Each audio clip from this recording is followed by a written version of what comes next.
Puji Tuhan, shalom. Apa kabar? Luar biasanya lemes loh Bapak Ibu ya. Saudara baik-baik semuanya. Saudara diberkati Tuhan. Sebelum kita dengar firman, colek kiri kanan. Bilang begini, tak lihat-lihat kamu tambah keren loh. Coba bilang sama sebelahnya, tak lihat-lihat kamu tambah keren loh. Amin. Malam ini, apa yang saya mau bagikan pada Bapak Ibu mungkin merupakan sebuah tema yang tidak asing. Tapi dalam perjalanan beberapa waktu yang lalu, pada waktu saya ke Solo, di dalam kereta, saya menemukan ayat ini. Dan ayat ini sudah kita baca bolak-balik saudara. Bahkan saking terbiasanya ayat ini terbaca biasa aja gitu, tidak ada sesuatu yang istimewa dari ayat ini. Dan ketika dalam perjalanan ke Solo di dalam kereta, saya waktu membaca ayat ini, ada sebuah hal yang luar biasa yang Tuhan singkapkan, yang membuat saya benar-benar sangat bertobat, dan itu mengubah banyak kehidupan saya secara pribadi. Dan ketika saya membagikan ini ke anak-anak rohani saya, kami mulai banyak yang bertobat, kami sungguh-sungguh melakukan apa yang Tuhan katakan, dan kami mulai melihat kemenangan demi kemenangan terjadi Bapak Ibu. Saya berusaha untuk menerangkan kepada saudara pelan-pelan, dan seperti yang biasa saya lakukan, khotbah saya sederhana. Saking sederhananya, saya berharap supaya gampang dipraktekkan. Amin. Supaya kita semua gampang mempraktekkan. Amin ya Bapak Ibu. Kalau saudara bawa Alkitab, coba kita lihat Kejadian pasal 1. Nah, ya kan? Kita udah sering baca kitab Kejadian, bahkan kita saking ala apa deh cerita penciptaan-penciptaan kita sering kali baca ini secara cepat. Sehingga tidak ada kesan yang spesial mengenai ayat-ayat ini. Kejadian pasal 1 ayat 2 sampai dengan ayat yang ketiga. Kejadian pasal 1 ayat 2 sampai ayat 3. Kalau tidak keberatan, saya mengajak kita bersama-sama baca ya. 1, 2, 3. Bumi belum berbentuk dan kosong, gelap gulita menutupi samudra raya. Dan roh Allah melayang-layang di atas permukaan air. Ayat 3. Berfirmanlah Allah, jadilah terang. Lalu terang itu jadi. Saya sungguh menemukan bahwa ayat ini mengubah pola pikir saya Bapak Ibu. Dan ketika saya mulai menerapkan, saya betul-betul melihat kemenangan demi kemenangan terjadi luar biasa. Di ayat ini diceritakan di awal lagi, Kejadian pasal 1 ayat 2 sampai ayat 3 kan awal, betul enggak? Kalau dari awal saja sudah Tuhan tunjukkan, berarti ini harus kita perhatikan. Ada sesuatu yang penting. Alkitab bilang begini, bumi belum ada, semuanya cuman gelap. Betul saudara? Saya mengajak Bapak Ibu membayangkan, bumi belum ada, semuanya gelap gulita. Tapi ada roh Tuhan melayang-layang. Berarti ada roh Tuhan ya Bapak Ibu? Amin. Barusan kita masih dalam minggu-minggu Pentakosta. Saudara percaya bahwa Roh Kudus sudah diturunkan di atas bumi 2000 tahun lebih yang lalu. Setuju Bapak Ibu? Roh Kudus sudah diturunkan belum? Sudah. Kapan saudara? Waktu Pentakosta kan? Nah Roh Kudus sekarang ada di mana Bapak Ibu? Ah, bingung ya. Roh Kudus ada di mana? Waktu saudara dan saya terima Tuhan, maka detik itu juga Roh Kudus tinggal di kita. Setuju Bapak Ibu? Sepakat dulu. Setuju? Berarti saudara di sini semua kan sudah terima Yesus. Amin. Berarti saudara punya Roh Kudus. Amin. Ada Roh Tuhan. Menurut Kisah Rasul 1 ayat 8, kalau ada roh Tuhan, berarti kita juga menerima kuasa. Berarti saudara dan saya punya kuasa di dalam kita. Betul? Kalau kita punya kuasa berarti kita sakti. Amin. Loh kok bengong? Kalau kita punya kuasa berarti kita sakti. Loh ya kan? Sakti kan? Saya tanya, siapa yang percaya Anda itu sebenarnya orang sakti? Angkat tangan. Banyak yang sakti gak ya? Setengah sakti, setengah enggak kayaknya. Kita ini orang sakti. Karena ada roh Tuhan di dalam kita, maka menurut Kisah Rasul kita punya kuasa. Saya pernah membagikan mengenai kuasa di dalam Kisah Rasul 1 ayat 8. Salah satunya pengertiannya kemampuan untuk melakukan mujizat. Kemampuan untuk menggerakkan malaikat. Wah itu kan sakti. Avenger kalah. Avenger tidak bisa menggerakkan malaikat. Saudara bisa. Amin. Ternyata kita adalah pahlawan-pahlawan yang sakti. Coba bilang sama sebelahnya, gini-gini gua sakti. Rupanya dewasa muda, malam ini sudah makan? Siapa yang belum makan? Yang belum makan tolong tahan sebentar. Biasanya saya kasih contoh enggak lama, cepet sekali, gak kerasa. Oke ya? Jadi di dalam kita sudah ada Roh Kudus, setuju Bapak Ibu? Ada Roh Tuhan ya? Ternyata Roh Tuhan itu menurut kitab Kejadian pasal 1 ayat 2 sudah ada loh melayang-layang di permukaan air. Berarti sudah ada Roh Tuhan dan ada kegelapan. Tapi bumi belum ada. Tapi sudah ada Roh. Perhatikan, ini kuncinya. Bapak Ibu, saya berdoa selepas ini Anda praktekkan dan saya yakin banyak Anda akan mengalami perubahan-perubahan dahsyat. Kenapa saya berani bilang begini? Karena kita sudah mempraktekannya. Alkitab bilang begini, semua gelap, tidak ada apa-apa, kecuali Roh Tuhan dan air, dan gelap, 3 faktor. Saya mau tanya, kegelapan itu berubah enggak? Jadi terang. Berubah. Di ayat 3. Tiba-tiba kemasukan terang. Betul saudara? Nah, coba dengarkan baik-baik. Kegelapan tidak berubah apa-apa, tetap gelap. Walaupun ada Roh Tuhan. Saya ulangin. Kegelapan yang ada pada ayat 2 tidak berubah apa-apa, tetap gelap walaupun ada Roh Tuhan. Saya ulangin. Di dalam kita ada Roh Tuhan. Dan mungkin ada di antara saudara sedang mengalami kegelapan berupa sakit penyakit, berupa keuangan yang sedang kesusahan, berupa masalah keluarga, berupa masalah anak-anak yang berantakan.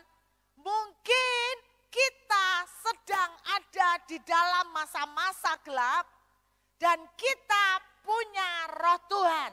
Tapi dengar, kegelapan tidak berubah sekalipun ada kehadiran Roh Tuhan. Kapan kegelapan mulai berubah? Kapan Bapak Ibu? Kapan menurut ayat ini? Kegelapan mulai berubah ketika Tuhan buka mulut bilang jadilah terang. Tadi kan peteng toh? Kegelapan berubah, mulailah masuk terang. Kapan? Sekalipun ada Roh Tuhan, kegelapan tetap gelap. Sampai Tuhan membuka mulut, jadilah terang, baru terang itu masuk. Pergumulan kegelapan yang Bapak Ibu alami tidak akan berubah sampai saudara buka mulut dan berkata terang. Bisa nangkep? Sakit yang ada dalam hidup saudara tidak akan melihat perubahan sampai saudara buka mulut dan berkata, aku sehat. Keuangan saudara yang terpuruk tidak akan pernah berubah sekalipun saudara punya roh Tuhan sampai saudara belajar buka mulut dan bilang, aku diberkati. Saya kaget waktu melihat ayat ini, ternyata mulut kita benar-benar bukan cuma berkuasa tapi sangat ajaib dan dahsyat. Kegelapan baru berubah mulai masuk terang saat mulut dibuka. Satu kali Yesus bilang begini, berkatalah kepada gunung, suruh ngomong apa? Beranjaklah dan tercampak ke dalam laut, betul? Berkatalah, suruh ngomong ke gunung. Gunung adalah pergumulan. 90% dari kita waktu menghadapi gunung yang kita lakukan tidak pernah ngomong ke gunung. Yang kita lakukan adalah menangisi gunung. Ya apa enggak? Menangisi apa, Bu? Tuhan, gunungnya gede, kapan diangkat? Kok gak diangkat-angkat? Aku wis kesel kabeh lo, capek aku, loro kabeh. Itu yang kita lakukan. Tuhan ngajari buka mulut, ngomong ke gunung, tercampaklah. Saya makin ngerti tentang kuasa mulut. Dengerin Bapak Ibu. Ternyata mulut kita ini punya kuasa sing gak karu-karuan, luar biasa. Buka Amsal pasal 6 ayat 2. Saya tunjukkan Bapak Ibu ya. Amsal pasal 6 ayat yang kedua. Amsal pasal 6 ayat yang kedua. Udah dapat? Jikalau engkau terjerat dalam perkataan mulutmu. Berarti mulut itu enggak apa-apa. Mulut ini baik. Sampai mulut ini keluar omongan, nah itu jadi apa-apa. Perkataan di mulut seperti jerat. Dalam bahasa Inggris ada beberapa versi terjemahan. Ada yang menulis trap, jebakan. Ada yang menulis net atau jaring. Waktu Anda melepaskan omongan, Anda sedang melepaskan jaring. Kalau Anda melepaskan jaring, Anda punya possibility, kemungkinan menangkap sesuatu. Saya waktu di kereta Tuhan bicara begini. Waktu kamu ngomong, tidak peduli positif atau negatif. Engkau sedang memberikan nyawa kepada omonganmu. Memberikan nyawa itu artinya diuripno, dihidupkan. Jadi ketika saudara ngomong A, maka saudara sedang memberikan nyawa kepada A. Dan makin sering Anda ucapkan, itu akan kau tarik semakin mendekat kepadamu. Saya ulangin. Setiap kali saudara melepaskan perkataan entah itu positif atau negatif, Anda sedang memberikan nyawa yang berarti Anda mulai menghidupkannya. Dan semakin sering Anda ucapkan, itu akan kau tarik semakin dekat. Anda ingat kisah 10 pengintai saudara. Mereka lapor ke Musa, kami kecil seperti belalang, mati Pak. Mereka kayak raksasa Pak, kalah hawa Pak, kalah kabe Pak. Saya percaya mereka bukan ngomong cuma sekali ke Musa, betul? Mereka datang balik ke kemahnya, pasti tonggo-tonggo tanya, Pak ya apa Pak hasil survei? Aduh ampun Pak, kalah wis kene gak iro Pak, amblas-amblas tenanan, kiamat tenanan wis. Saudara, berapa kali mereka ucapkan? Dengarkan, setiap kata yang Anda lepaskan, engkau sedang memberikan nyawa. Makin sering kau ucapkan, itu akan kau tarik semakin jadi dalam hidupmu. Makanya 10 pengintai benar-benar gagal masuk ke tanah perjanjian. Saya mau kesaksian supaya Bapak Ibu nangkep. Setelah saya ngerti ayat-ayat ini, saya tidak berani menghidupkan yang mengerikan. Saya tidak berani menghidupkan Frankenstein. Saudara, ada seseorang, dia praktek ayat-ayat ini. Dia ngurus sertifikat.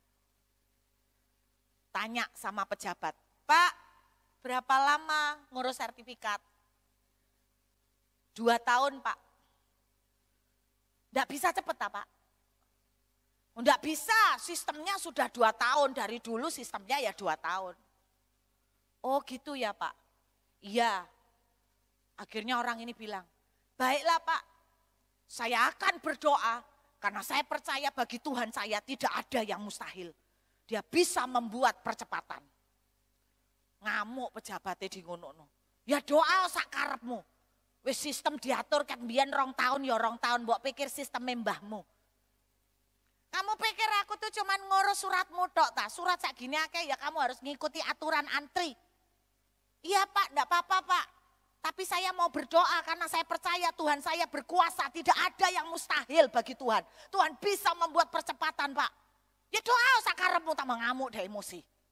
Dek mulai 6 minggu kemudian, 6 minggu. Ditelepon karo petugas. Pak, surat Bapak sudah jadi, tolong diambil. Loh Pak, bener tak itu nama saya, bukan namanya orang. Betul namamu ini kan? Iya Pak, betul. Akhirnya dia ambil, seneng. Ternyata bener suratnya, gak 2 tahun tapi 6 minggu. Terus dia mau pulang, dia penasaran. Dia tanya sama pejabatnya, Pak, saya tuh penasaran satu Pak. Katanya Bapak 2 tahun. Kok punya saya jadinya 6 minggu. Bapak iku mbek rodok emosi, mbek mangkel ngene. Ya apa? Sejak kamu datang ke saya sejak itu hidup saya gak pernah bahagia. Gimana mau tenang? Mau makan, kebayang mukamu. Mau tidur, mukamu nongol lagi. Bangun tidur aku dikatakan mukamu. Sese uripku sumpek lho lihat mukamu terus aku gak tenang. Nang tak urus nang mari nang kowe minggat ojo ketemu aku meneng. Saudara, apapun yang terjadi, loh ini kisah nyata.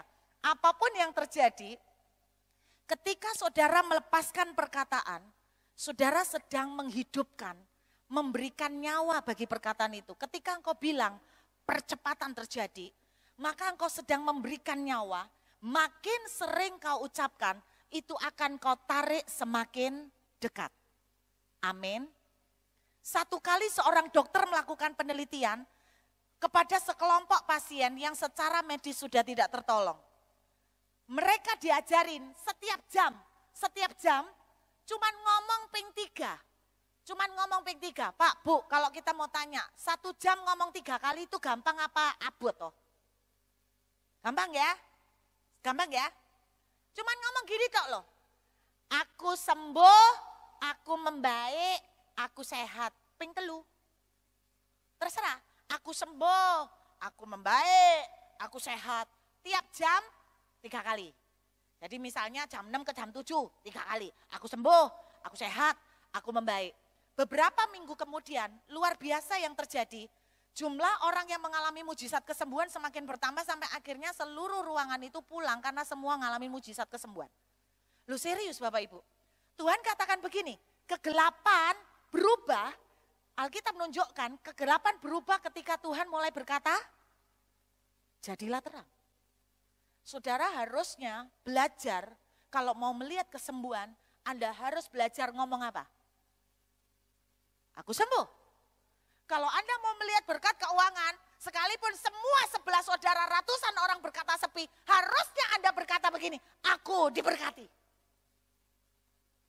Amin. Loh, sejak saya ngerti ayat ini aku wedi Pak. Karena setiap engkau mengucapkan, engkau menghidupkan Pak. Makanya saya tidak mau menghidupkan Frankenstein. Belas. Sekali kau mengucapkan, itu dihidupkan. Makin sering kau ucapkan, itu tambah mendekat. Dan akhirnya ngemplok saudara. Habis. Serius. Alkitab bilang begini. Coba perhatikan Bapak Ibu. Waktu Tuhan memperlihatkan banyak kegelapan, saya mau tanya. Kegelapan baru berubah waktu terang masuk. Dan terang masuk ketika Tuhan buka mulut berkata, jadilah terang. Kewaliannya toh, gelap Tuhan ngomong, terang. Seandainya Tuhan ngomong membicarakan soal kegelapan, berubah enggak? Enggak. Kegelapan tidak berubah dengan cara dibicarakan. Ngerti cara dibicarakan? Gini, kok gelap ya? Dukung doa ya? Kok gelap? Tambah gelap ya? Gelap cek nemen nih. Gelap lo, petang dedet lo, petang lo. Sak umur-umur gak tahu petang koyok gini. Terang masuk enggak? Enggak. Kegelapan tidak akan berubah dengan Anda membicarakan kegelapan. Kesembuhan tidak akan terjadi kalau Anda terus membicarakan penyakitmu. Mujizat pertolongan keuangan tidak akan terjadi kalau kau selalu membicarakan krisis dan sepi. Kalau kau terus membicarakan kegelapan, terang tidak masuk-masuk. Jadi kalau kau mau melihat terang, ngomong terang. Berarti apa? Orang konseling itu bahaya loh. Karena waktu konseling sing mbok critakno welek tok. Saya beberapa minggu lalu ke dokter gigi bawa anak saya. Suami saya paling sensitif kalau anaknya diomong sama dokter gigi, Pak giginya bolong 5. Dokter gigi itu paling seneng nemokno bolongan. Loh saya punya temen waktu sekolah dokter gigi, itu dia cerita, dia lihat ketemu orang pasien sing gigi bolong akeh, dia ku koyok gini, asik, gigi bolong, gigi bolong, gigi bolong. Kenapa kok seneng? Satu, karena ono kerjaan. Kedua, ono duit. Ketiga, ya naluri kedokteran. Kok isa? Anda pernah tahu enggak wrapping plastik sing ono pentol-pentole? Nah, semua manusia di seluruh Indonesia podo. Pernah tahu wrapping plastik sing ono pentol-pentole? Saya mau tanya, apa saya tok ya sing seneng metesi? Saya tanya, siapa sing seneng metesi koyok saya? Loh kita ternyata punya naluri sama loh ya. Ternyata naluri dokter koyok ngono. Jadi ketika nemokno bolong, kudu dipetesin ngono loh Bapak Ibu. Bisa nangkep ya? Nah suami saya, lek dokter gigi nih seneng nemokno bolongan, pasien nih sing stres. Betul enggak? Lo kan enggak enak kabar bolong-bolong. Saya bilang sama suami saya paling sensitif kalau dengar anaknya dibilang bolong-bolong-bolong begini. Dan dia kerjanya uring-uringan kalau tahu anak gigi bolong. Piro jam iku isa ngomong mangka etalana sikat gigi. Mulai besok tak awasi ya bawa sikat gigi. Nanti jam segini benerong jam kongkon sikatan. Lah arek-arek mono iso Bapak Ibu tutuk sekolah kongkon yang jeding sikatan ngono ya toh. Saya bilang sama suami saya, udah kok aku yang masuk ke dokter gigi, koko gak usah masuk. Daripada koko ngamuan gak damai sejahtera. Saya masuk, selesai, keluar, ditanya pasti. Ya apa kata dokter? Saya seperti saudara hampir saja bercerita apa kata dokter. Tiba-tiba Tuhan mengingatkan, setiap kata yang kau ucapkan, kau menghidupkannya. Langsung saya ganti. Gigi anakmu sehat, bagus. Kata dokternya apa? Bagus. Terus ada bolongnya, kata dokter bagus. Suami saya mulai curiga, terus dia tanya, kamu benar-benar melaporkan hasil dokter atau memperkatakan iman? Saya jawab, koko ndak usah tahu, sing penting bagus, sehat, kuat. Saudara, yang perlu tahu cuman saya, anak saya, dokter giginya, dan Tuhan. Suamiku gak perlu tahu, apalagi saudara, ndak usah tanya. Bu, gitu tuh apa ndak bohong? Enggak. Aku lo cerita, dia siapa? Emangnya aku cerita mbak suamiku, giginya langsung gak bolong? Enggak kan? Tambah ngamuan toh. Nah, daripada gitu, aku bilang, enggak usah mikir kok, gigi anakmu baik-baik saja. Cukup. Kata-kata yang Anda ucapkan, Anda menghidupkan.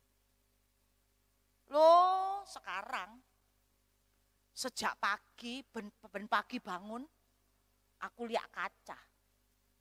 Aku bilang gini, halo cantik, engkau yang diurapi Tuhan dan diberkati. Kenapa senyum Anda kok lain? Kenapa waktu Anda dengar, halo cantik, engkau diurapi dan diberkati? Loh, tak kasih tahu ya, dengar. Anda ingat kisah pohon ara? Sing dikutuk Yesus? Nah, waktu Yesus datang, Yesus cari buah kan? Buahnya ketemu enggak? Pohon arai salah enggak? Enggak berbuah? Enggak toh? Kenapa enggak salah? Karena memang belum musimnya. Dorong wayah dikongkon buah. Cuman, jadi sebetulnya dipikir pohon ara itu enggak salah kan? Dia baik-baik saja kan? Dia tidak menyakiti siapapun toh. Dan seandainya pohon ara itu dibiarkan begitu saja, dia akan tetap baik. Nanti musimnya dia keluar buah, betul enggak? Tapi ketika Yesus buka mulut, ngomong apa? Engkau selama-lamanya dikutuk toh? Akhirnya apa yang terjadi? Pohon ara itu mengering. Ya toh? Berarti apa? Yesus gak ngomong apa-apa, pohon ara Yesus kayak ngono. Sesuai musimnya. Tapi gara-gara Yesus ngomong, sesuatu terjadi di pohon ara itu. Loh, sekarang tak tanya. Waktu Tuhan Yesus ngomong mengutuk pohon ara, langsung kering enggak? Langsung kering enggak? Enggak. Alkitab bilang, Yesus kemudian pergi, lalu ketika dia balik lagi, ternyata pohon aranya baru kering. Jadi sekitar 3 minggu. Pak, Bu, ketika Anda mengucapkan perkataan, aku diberkati, itu enggak langsung jadi. Tapi bukan berarti enggak terjadi apa-apa. Sesuatu sedang menggerogoti akarnya. Amin. Makanya tiap pagi saya bilang, halo cantik kamu diurapi Tuhan. Mungkin belum terjadi, tapi sesuatu sedang terjadi di akarnya. Amin. Loh, sampai enggak percaya. Setiap hari saya melatih anak-anak rohani saya 1 jam, setiap jam 3 kali atau 3 topik. Keluarga, kesehatan, keuangan misalnya. Dan saya hari ini keluar dari rumah, ini tak kasih contoh, satu kejadian. Baru tadi siang jam 12:30. Saya sejak dari keluar rumah saya selalu dari tiap pagi bangun, lihat kaca saya selalu ngomong, halo cantik kau diberkati Tuhan. Lihat hari ini ada banyak pintu mujizat akan terjadi. Karena saya senang berkat keuangan, saya bilang begini, dengar, yang namanya keuangan akan antri datang kepadamu. Lu kan terserah saya, wong bibir-bibir saya. Yang namanya berkat akan antri mendatangi kamu, hai orang cantik. Iku ngomong dewek dek koco, Bapak Ibu, tenanan dek koco. Dengar. Orang itu akan berusaha keras untuk memberkati kamu. Perjalanan pelayanan, di mobil, saya ngomong, Tuhan hari ini akan menjadi hari yang luar biasa. Pintu kemurahan akan terbuka, kemurahan Tuhan berlimpah-limpah atasku. Aku tuh orang yang diurapi dengan kemurahan Tuhan, sehingga kemana aku melangkah, yang namanya kemurahan mengejar aku. Oh, yang namanya berkat keuangan juga akan mengejar aku. Rebutan untuk datang kepadaku. Sing namanya penyakit anti lihat wajahku. Penyakit lihat aku akan lari terbirit-birit. Suamiku di sebelah nyetir, mesem guyang-guyu. Paling pikirnya bojoku rodok ya opo gitu ya. Mungkin karena suamiku gak pernah deklarasi. Tapi gara-gara mau 12:30 ku dia mulai deklarasi terus. Saudara tahu 12:30 saya habis khotbah. Lah khotbah kan gak iso ngomong terus, ya harus khotbah. 12:30 ada orang satu nomor, ono bae telepon peng 20. Sampai akhirnya dia ndak tahan, dia SMS. Pak, ini nomor Bu Ruth kah? Tolong sampaikan Bu Ruth, saya sangat urgent untuk berbicara dengan dia. Singkat cerita, non, orang ini lo urgent. Oh mungkin ada sing sakit atau apa. Akhirnya saya telepon, kemudian dia memperkenalkan diri, mukanya pun saya tidak tahu. Dia cerita gini, orang ini ngalamin terpuruk. Dari tahun lalu kondisi ekonomi ini soro Bapak Ibu. Wis soro, dia kerja di asuransi, dia tidak pernah mencetak polis, jadi tidak pernah closing. Desember, jadi dia selama ini bertahan dengan tabungan. Ditambah Desember ada musibah, papanya sakit. Saya harus mengeluarkan dari tabungan 250 juta. Dan luar biasa Bu, bulan Maret gantian saya yang kena stroke. Dia cerita begitu, tak pikir orang iki cek soroyo. Terus dia itu bilang, saya mendengar khotbah ibu di gereja ini, saya masih ingat saya khotbah di gereja itu awal Mei, barusan. Khotbah ini. Terus dia itu ngomong gini, saya waktu stroke itu aneh Bu, stroke saya itu petang dino. Ibu pernah tahu enggak ada orang kena stroke 4 hari? Maksudnya Bapak 4 hari? 4 hari langsung bangun sehat, sempurna seperti awal. Lah bingung toh Bu. Nah rupanya waktu saya stroke, hari kedua saya itu berpikir karena saya itu enggak ada dana, saya minta tolong istri saya untuk nguruskan polis saya. Dan rupanya dia selama ini punya polis dan diklaimkan ke perusahaan. Ternyata dari polis itu ditulis dia dapat Pak Pek Diau 800 juta. Wake yo. Wake. Terus singkat cerita, ternyata hari kedua ngurus polis, hari ketiga keluar polisnya itu istilahnya diomongin karena dia orang asuransi jadi cepat dikeluarkan hasilnya 800 juta. Tapi duitnya belum keluar. Hari keempat waras. Mungkin karena dengar 800, mungkin. Aku tadi juga ngomong baru kepikir saiki loh ya. Mungkin kena 800 suweger langsung Bapak Ibu. Hati yang gembira adalah obat yang manjur memang ya. Jadi Anda bayangkan orang terpuruk moro-moro itu 800 itu kan gede ya. Waduh luar biasa. Terus dia cerita sembuh, terus akhirnya polisi itu kan udah jalan. Dia ngurus untuk mengklaim duitnya keluar. Ternyata tiba-tiba duit itu bulet proses klaimnya. Mungkin karena tahu dek waras atau ya apa gak ngerti. Pokok singkat cerita bulet sampai ditolak sama perusahaan. Jadi tidak dikasih. Di tengah stres meneng, wis waras kena 800, ya untung gak stroke meneng ya. Terus dia itu dengar khotbah saya. Terus dia itu sampai ngomong gini. Dia mulai memperkatakan berkat untuk hidupnya. Dalam nama Yesus Tuhan aku ini anakmu. Anakmu akan melihat pertolongan, anakmu akan melihat berkat. Yang sulit-sulit itu buat engkau gampang. Singkat cerita seperti itu, tiba-tiba ini ada bonus. Di tengah dia ngomong seperti itu di kebaktian, saya kan mari kebaktian saya ngajak jemaat ayo lepaskan sesuatu. Dia itu tiba-tiba dengar suara ngomong gini, kamu mau ndak? Kamu tak tolong kemudahan tapi kamu janji 10% ini kasih nurut. Wah, aku geleng-geleng, aku garuk-garuk waktu terima telepon diceritai.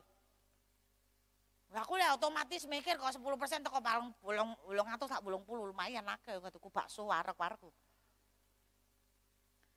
Terus dia bilang gini, Tuhan, wah iki dudu teko Tuhan iki. Lah aku iku metu 800 ya tak kekno mamaku ambek tak kekno perpuluhan kanggo gereja to. Tak bagi perpuluhan ambek mamaku. Lah lha apa kekno Bu Ruth? Dia memang ndak kenal aku kok. Ya wes, Tuhan ngomong, ya terserah kamu. Akhirnya dia ngomong gini, ya wis Tuhan, lek memang keluar lo ya. Soalnya kan wis ditolak. Aku mau 10% tak kasih no burut.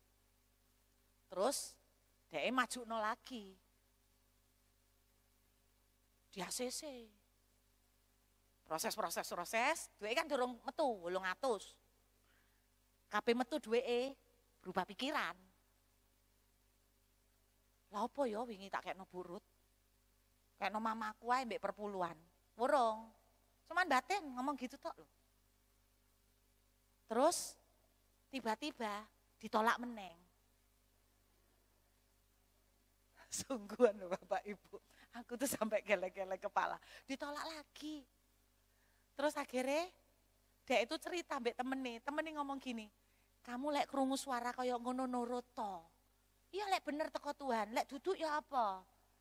Lah tapi butinnya kamu ditolak terus, ya wis kamu nurut to ae. Akhirnya dia ngomong, ya Tuhan ampuni Tuhan, ini bener-bener keluar aku nurut temenan. Langsung Bapak Ibu, besoknya metu 800. Langsung metu. DKP berubah pikiran meneng, gak wani Bapak Ibu. Terus tahu, dia 2 hari cari telepon saya. Dan baru ketemu tadi. Cuman 1, burut. Aku 2 hari wis nunda, aku wedi. Aku minta nomor rekening. Tadi siang 12:30 aku ditransfer 80 juta. Orang berusaha keras menemukan aku. Anda boleh percaya atau tidak, setiap kata positif atau kata negatif yang kita keluarkan, kita memberikan nyawa. Saya sejak itu tidak mau ngomong negatif. Belas.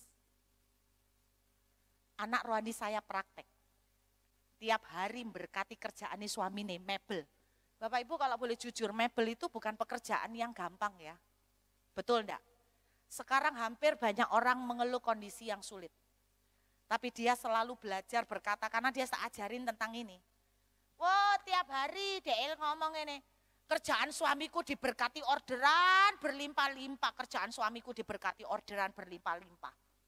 Saudara tahu, pada waktu di Surabaya rame kejar-kejaran, tembak-tembakan, mungkin dengar ya. Di daerah Manuan, sampai masuk lari ke Citraland. Itu Surabaya mencekam, Citraland sepi. Sesoke sepi. Di hari sepi, ana wong kantore dhek di Surabaya Barat. Ya di daerah Tanjung Sari. Kan itu ceritanya Melayu sampai di Tanjung Sari, di mana. Ana wong lho iso nganggur-nganggur teko di kantore.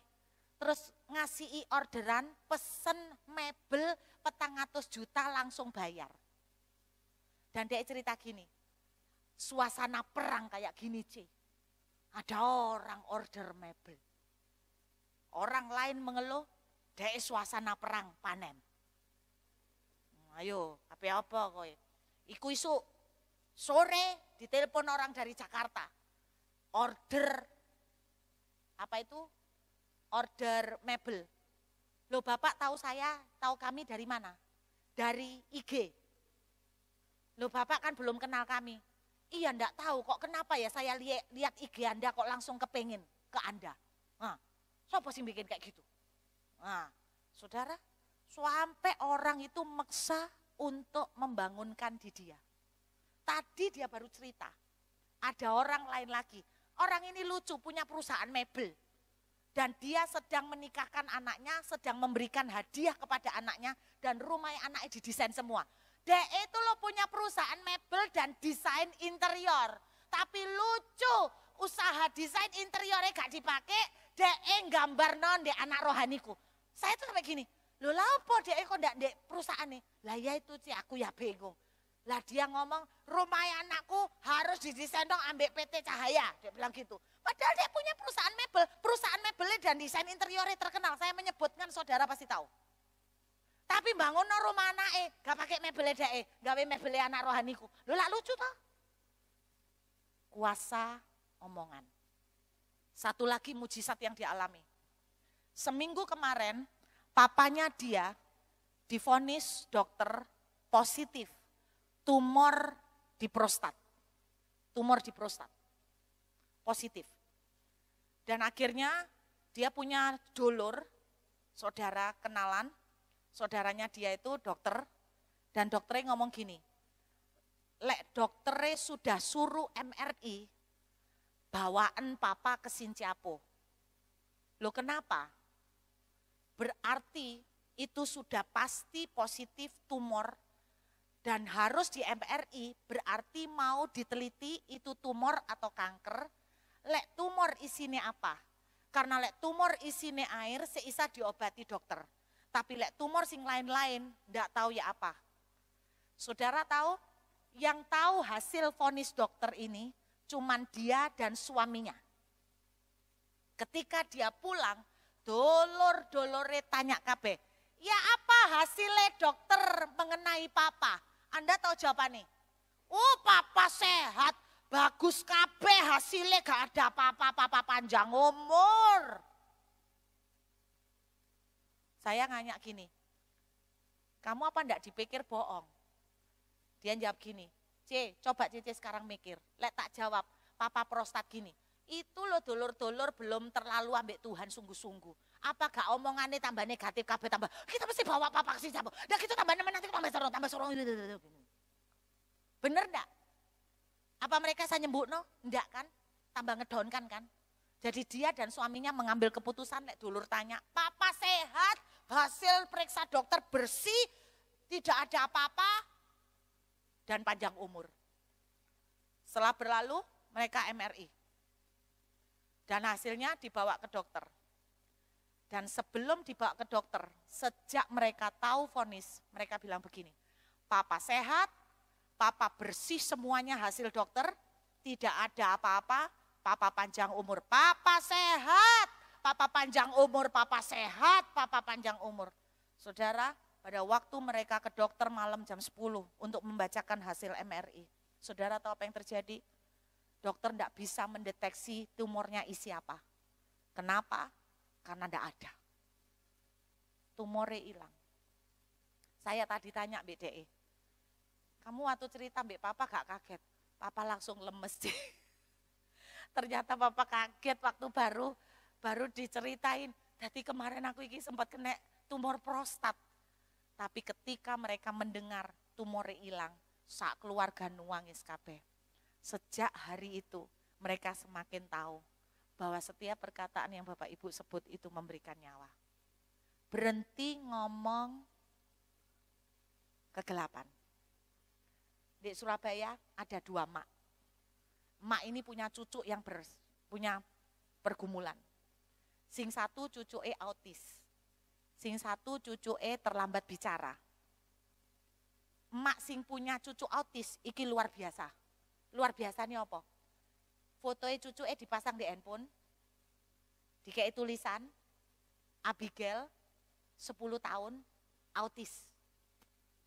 Saya tanya, Ci, ngapain putumu mbak tulisin Abigail 10 tahun autis? Setiap hamba Tuhan sing tak temui Bu, tak tunjukno fotonya cucuku, aku bilang, doakan cucu saya ini, Abigail 10 tahun autis.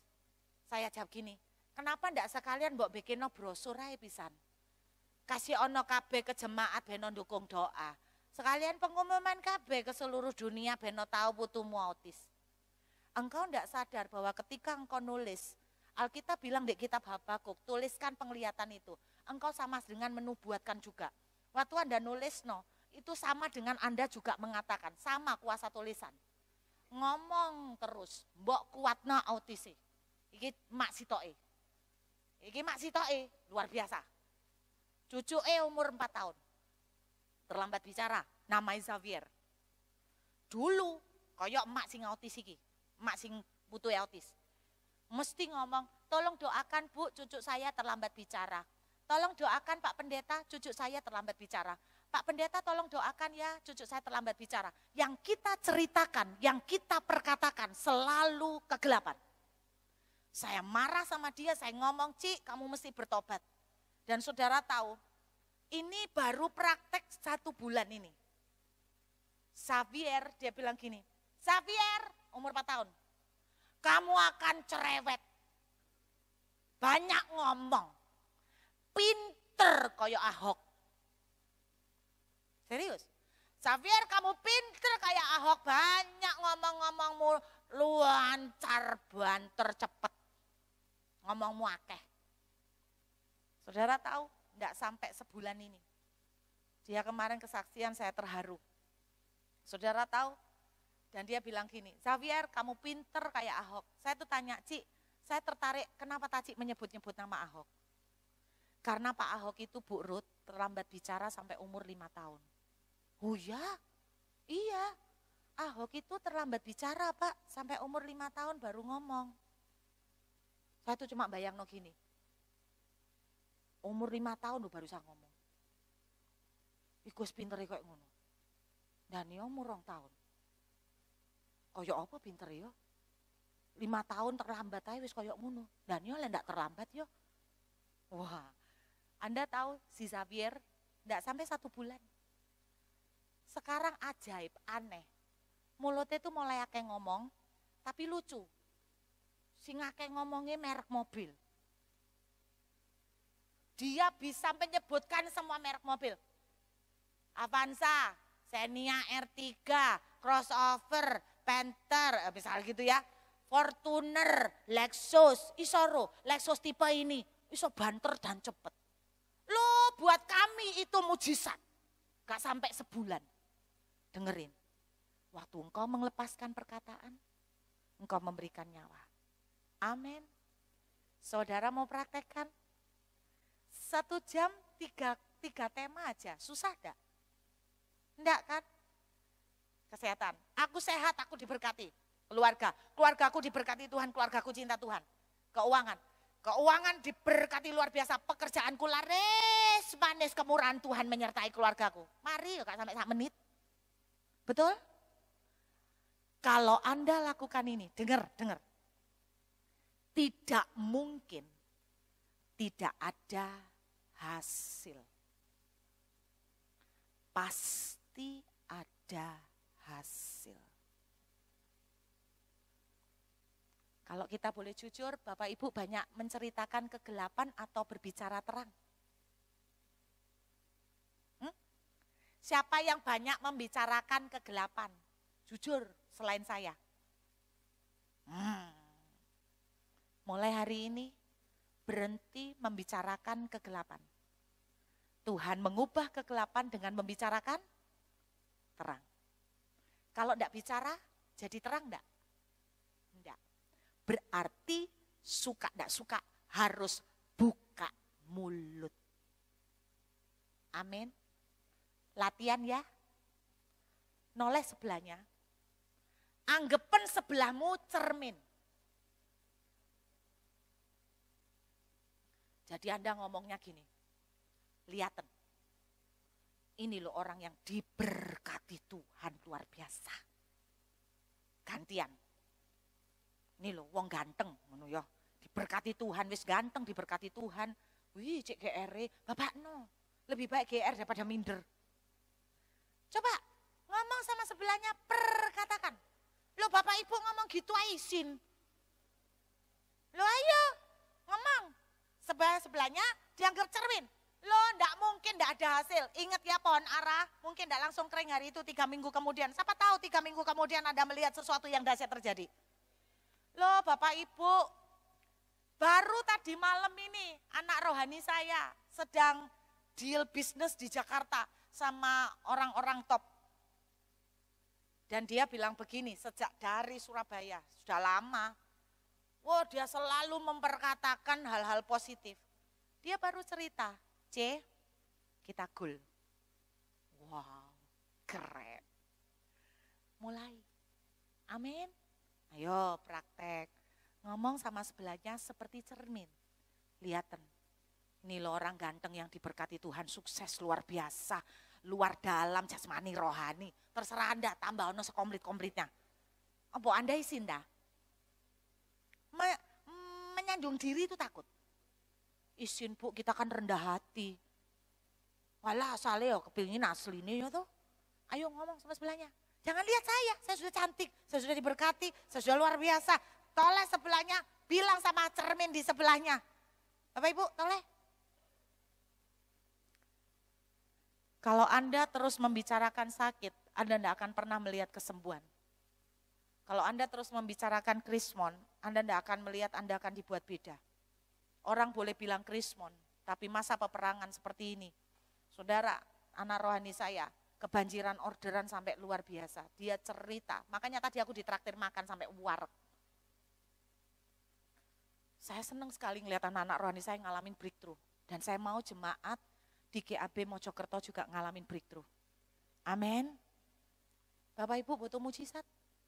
Siapa yang sedang menunggu mujizat?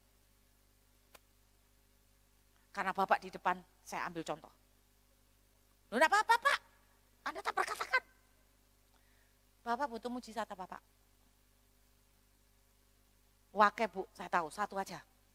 Karena lek disebut semua gak buyar-buyar. Satu aja Pak. Keuangan. Pekerjaan ya? Oke. Bapak katakan begini. Aku diberkati luar biasa. Apa yang sulit bagi orang lain, gampang bagiku. Sebab aku ini anaknya Tuhan. Yang namanya uang sudah ditaklukkan di bawah kaki Yesus. Uang denger, kamu itu budakku, bukan aku budakmu. Uang datanglah, kamu here di dalam nama Yesus. Loh Pak, gak apa-apa ngomong dewe kok yang ngono Pak. Ya paling pandangan istri rada ya apa gitu, tapi but it's fine. It's okay lah, Anda harus belajar EGP, emangnya gue pikirin. Amin Bapak, praktekkan. Anda boleh percaya atau tidak, saya melihat anak-anak rohani saya ngalamin breakthrough gila-gilaan. Dan saya mau Anda diberkati. Saya seneng kok anak rohani saya diberkati. Soalnya anak rohaniku diberkati, aku ya pasti kecipratan. Loh anak rohani wong aku gak melu kecipratan. Tapi masih anak rohani wong kaya aku mau. Loh Tuhan iso gawe gak iso turu. Berubah hati, tutup. Tuhan aku mau kasih no burut, buka. Kok eman yo, tutup menen. Loh, itu lendak tangan Tuhan ndak bisa. Langsung dia tadi tidak pakai suwe, minta nomor rekening, terus langsung dikirimkan bukti transfer. Oh. Terus suami saya ngomong, aku lo baru tadi lihat kamu deklarasi. Terus setelah pulang, Tuhan dalam nama Yesus. Suamiku bengak-bengok di mobil Bapak Ibu. Enggak, saya ini ngajarin tips praktis Bapak Ibu. Ayolah, Anda jadi anak Kristen ojo. Aduh, sungguhan loh, dari mimbar model Anda kayak banyak beban berat loh. Ini dewasa muda apa? Dewasa tua sih? Bu, ini dewasa tua apa dewasa muda? Muda ya? Coba lihatan sebelahmu, muda ada? Sungguhan loh, di depan tuh kayak Anda itu banyak tekanan batin loh. Aku tuh khotbah ngeliat Anda itu wis dorong-dorong wis rodok ya apa gitu loh. Karena lihat mukamu tuh kayak mau menelan saya. Lo sungguhan, gak ono happy face. Saya mau teman-teman di GAP Mojokerto ngalamin breakthrough. Pak, Bu, saya ngelihat anak-anak rohani saya. Anak rohani saya yang goal di Jakarta. Sampai ngomong gini, C, aku mau beli pesawat pribadi. Waduh, aku belum pikir sampai sejauh itu loh. Ternyata anak rohaniku mengalami percepatan yang luar biasa. Tuhan akan membawa kita sampai berkat-berkat yang unlimited. Amin. Loh, anak rohaniku duwe pesawat pribadi, percaya. Pasti aku kecipratan. Ndak pesawat pribadi minimal, mobil pribadi ditambah. Loh aku ndak berharap, ndak boleh berharap be orang. Tapi aku berkata di dalam nama Yesus, kemurahan Allah terjadi. Amin. Anaknya diberkati, mbok ya berkati. Amin saudara. Mulai praktek ya. Coba lihat muka sebelahnya, akeh sing sumpek loh. Coba bilang, lo jangan sumpek. Kita ini bakal diberkati. Ayo bilang sebelah.